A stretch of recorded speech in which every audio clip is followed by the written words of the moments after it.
KP ari tekkinde posuji mon onon yidbe moftude e hutrade kopreji mon cadele mon ngasi halabi cerra ya Play Store walla Google Play mbada télécharger KP keba application ma posma tekka kopreje pofta KP ngande ko kanyum buri webde do e nder leydi Sénégal to banginel dugol kalis hay mbudo a yobata tirade kalis hay mbudo a yobata mbele KP ko don haadi mbien ala so tawi ko automa jogida a ari e station ngaji EDK a sodi gasoil do ponoda yobde ujunere kala ko temedde jeenay mbudu jobata walla nadda koy boutikaji amen low press kala ko codda jobirda KP ene jogi ko ustantoma to bange nganyari posma walla ko jolof chicken codda fof ina jogi ko ina ustonoma KP ina tawe e nder réseau ji mum din station ngaji EDK gonde nder jokli Sénégal kala e kubal wat télécharger KP njeya horema njeya jawdima mbemna ngurdamma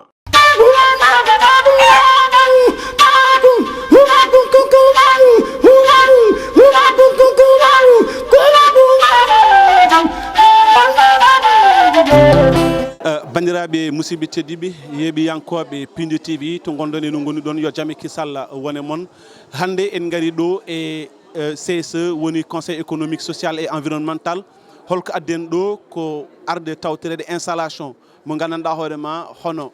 président Abdoulaye Daoud Diallo lomtiɗo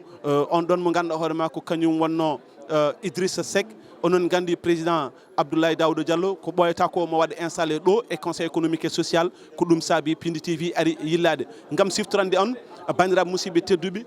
kanko Abdoulaye Daouda Diallo o nooma oɗo poste ko le 26 avril nduɗo jawtuɗen ko gandanɗa hoorema ko hoolare président de la république e kanko Abdoulaye Daouda Diallo saabi hande o wawi ƴettude ɗum ɗon so tawi onon teskito guila 2008 kanko Abdoulaye Daouda Diallo ko kanko Allah hoddiri o woni le coordinateur APR e nder département de Podor mais également o rutti o wonti coordinateur Benno Bokk Yakar e nder département de Podor o haɗani ɗon kanko Abdoulaye Daouda Diallo 2012 o wonno ko ministre chargé du budget 2013 o woni ministre de l'intérieur mais également onon gandi 2017 o waɗi nder intérieur duuɓi nayyi 2017 o woni kanko monsieur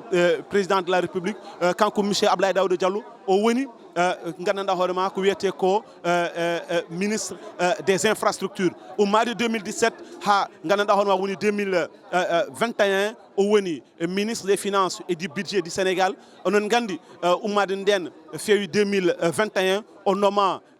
ministre d'État directeur de cabinet de son excellence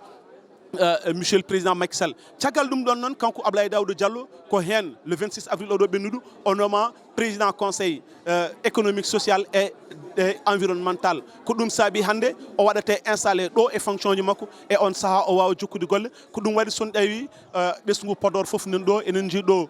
kala entité mo gandanɗa hoorema nan ɗo en toynima ɗo hono coordinateur cukagu ngu Ndiaye Djigo monsieur Ndiaye Djigo mo gandanɗa hoorema ɓoyata peut être ma en noddu ɗum gam vraiment namdade ɗum holno yiri ɗeɗo gueɗe ɗe gandanɗa hoorema hande ene jogori yewtuɗoyde hande ɓesgu Podor foof nan ɗo ari 12 Abdoulaye Daouda Diallo e ngal ɗo dokkal walla ngal ɗo oɗo nomination mo ganduɗa hoorema baɗɗo fayida no hannirta ni. Nous allons commencer la cérémonie d'installation ce matin par l'hymne national. Ensuite suivra la lecture du décret portant nomination du président du Conseil économique, social et environnemental. Monsieur le deuxième vice-président, honorable Mody Guiro, fera ensuite la remise symbolique de l'écharpe et du pins avant de prononcer le mot de bienvenue.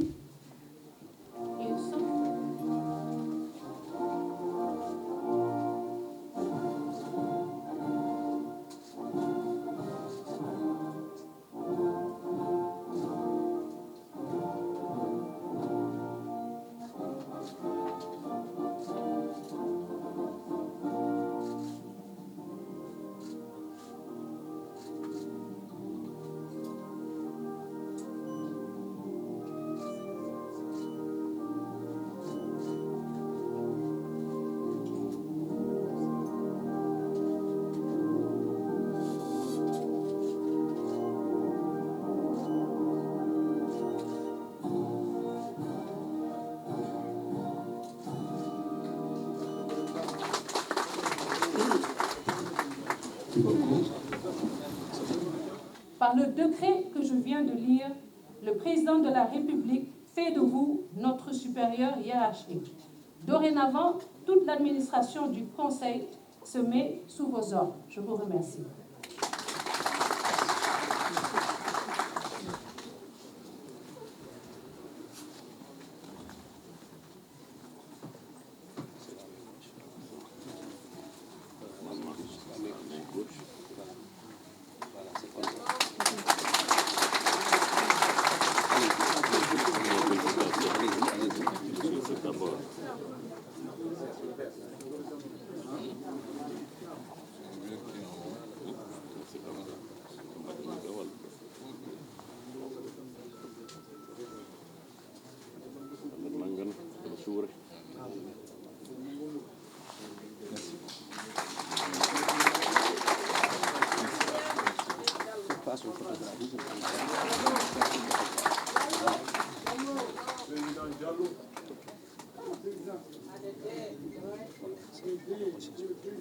Merci.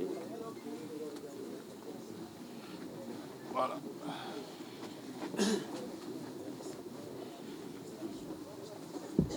Today, jikinaɓe ɓe e salminde e yettude président de la république Macky Sall ƴettude hoolare mum fawe men gam enen ardade conseil économique social et environnemental. Miɗen ñaagui Allah cellal beelande Allah wallata en ko ɗamina e men ko eko fada e men ko to banggue mission o e conseil ji ɗi foof Allah waɗa no sutura. Allah walla min mbaɗa remplir mission o inchallahu rabbi. Mi haalniɓe golle ɗe ko mawɗe kono noon kala ko foti waɗede hen to banggue en tout cas institution inchallah e ballal président Macky Sall mamin mbattu hen beele ma hunde nde e rew lawol.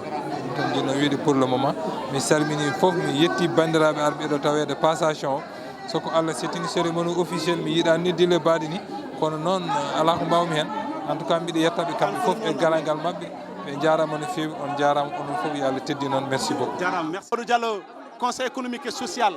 aboli ko conseil économique et social ko ɗo jaaɗa holko paɗɗon e Ablaye Daouda Diallo. min mbiya tan ko alhamdulillahi rabbil alamina Ablaye Daouda Diallo so min belama min mbiya ko Macky Sall tan ari amen par ce que koye fuɗɗuɓe parti o jeeya depuis 2008 faade hande koye président Macky Sall o wondi kadi ala fof poste mo wonani ɗo o woni ɗo ministére uji ala ko wonani ɗo te kadi Ablaye ko neɗɗo mo Macky Sall hooli ene wayno min dañi change min mbiyata ko joni min dañi change o leelini arde amen en tout cas machallah minen min goɗi ɗo duuɓi sappo e somin galano ɓiɗɗo han min dañi ɓiɗɗo han min dañi jaatigui donc min mbiyat Ablaye Daouda Diallo ko bien woni o ari ɗo sohlano o ari ɗo foti arde eyyi no mbirɗa ni ko yettude Allah mi ari hawrude hen ko ganduɗa gueɗal ngal président de la république son excellence Macky Sall hokki Abdoulaye Daouda Diallo kanɗo e gueɗal ngal mo ganduɗa hoore ma ɗim fof kadi jiiɗa ɗum gueɗal ngal somi ari hen hande mbeɗa welti gati garmi koye nokkam garmi koye musidɗam garmi koye mawnam mo liggoddomi guila départ ha joni so heeɓi ngal ɗo gueɗel aussi mi weltoto mi ara mi hollira ɗum weltare nde ko minen dendi weltare nde e ko ɗum woni garallam hande ko noon guila 2012 ha joni président de la république ene hoolima ene resnuma assemblée nationale aɗa woni toon questeur à l'assemblée nationale holko mbiyata président de la république ewɗo sa eyyi président kam mi wawa wiide so wona yo Allah junnu balle makko mi duwantomo jettore kam ɓurti han kadi mi yettimo mi yettirimo bandiraɓe fof jettimo hano mbiɗa yettamo kono min ɓurimi ko duwantamo Allah suuramo Allah junna balle makko walla mo programme mo jogani Sénégal o Allah yettin ɗum e jaam ko ɗum o duwanta mbiɗa yimɓe fof yo donamo ɗum ɗon e yo mana tan won nafoore leydi ndi Daouda min ji Allah au niveau de l'Assemblée nationale guila 13e ha ɗo ɗo gonɗa ɗo assemblée kala conseil député ji arɓe ina koolima ene jogui ma yakar holko woni secret Daouda e haydara ko yettude Allah tan ko yimɓe moƴƴi tan min kam mbaɗami tan ko liggeyam ko ponni wadde ko mbiɗa waɗa ko heddi ko noon ko Allah jogui ko Allah tan mbara hoddira Allah yowa noon kono min kam hay hunde ala ko mbaɗami yimɓeɓe ko yimɓeɓe jogoyam ndeɗon hoolare mara ko mi yetta Allah tan mi yettaɓe kamɓen e moƴƴere mabɓe Daouda enen paye élection ngaji 2024 hol yakar mo jogui ɗon e hooreji leydi ndi eyyi minen kam yakar amen tan koko woni mawɗo amen ko ɗo ɗoymin fof to min payi to nani min fof tan ko ɗo min ndewata kanko min mbiya tan ko yamirode makko kono min kam darde min darino nde komin soldateɓe tan amin daari amin paadi mbiyetemi ko Astou Ba komi membre conseil économique et social et environnemental mo Diamniadio département Rufisque ko weltade tan sabu mi ɓooyi ɗo mi gila 2013 ha joni mboɗo mi ɗo henna e conseil ɗo ko weltade sabu Abdoulaye Daouda Diallo moni fof no andi darde mum e hedde président moni fof no andi liggey mum e hedde président. Donc ɗum ko teddungal ko honneur honneur département Podor fof ko honneur leader uji département fof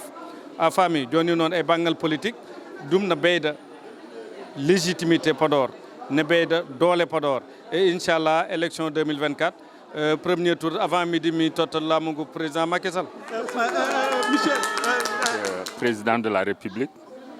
baɗanɗo mbo kanko teddungal wadde mbo nommé président du conseil économique et social ngal teddungal noon Abdoulaye Daoudou tan jeeya ɗum ko département de Podor fof jeeyi parce que meeɗa dañde président d'une institution. C'est la première fois dans l'histoire politique du Sénégal. Donc amin jet président de la République amin ñagono aussi Ablaye kanko desdaɗo o institution qui est importante dans l'architecture des institutions de la République, parce que Conseil économique et social c'est une institution consultative, donc au niveau des institutions comme la présidence, comme l'Assemblée nationale et d'autres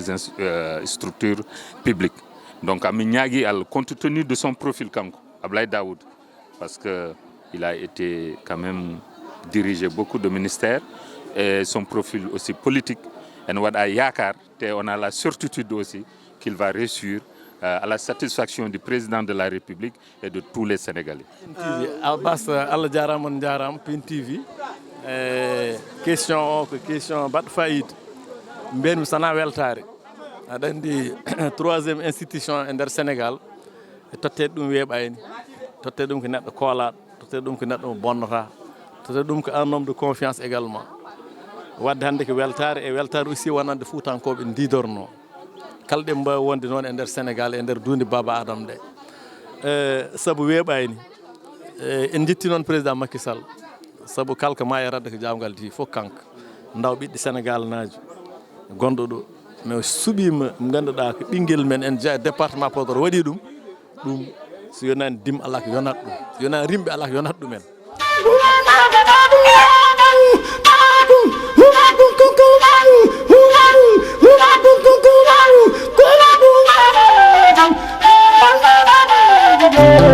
KP ari tekkinde posuji mon onon yidɓe moftude e hutorade kopreji mon caɗele mon gasi ha laaɓi ceerra ya Play Store walla Google Play mbaɗa téléchargé KP keɓa application ma posma tekka kopreje pofta KP gande ko kañum ɓuuri webde ɗo e nder leydi Sénégal to banggue neldugol kalis hay mbuɗo a yoɓata tirade kalis hay mbuɗo a yoɓata beele KP ko ɗon haadi mbiyen ala so tawi ko auto ma joguiɗa a ari e station ngaji EDK a soodi gasoil ɗo ponnoɗa yobde ujunere kala ko temedde jeenayi mbuɗu joɓata walla natɗa koye boutikaji amen low press kala ko coɗɗa joɓirɗa KP ene jogui ko ustantoma to banggue gagnari posma walla ko jolof chicken coɗɗa foof ina jogui ko ene ustonoma KP ina tawe e nder réseau ji mum ɗin station ngaji EDK gonɗi e nder jokli Sénégal kala e kuɓal wat téléchargé KP jeeya hoorema jeeya jawdi ma mbemna gurdam ma.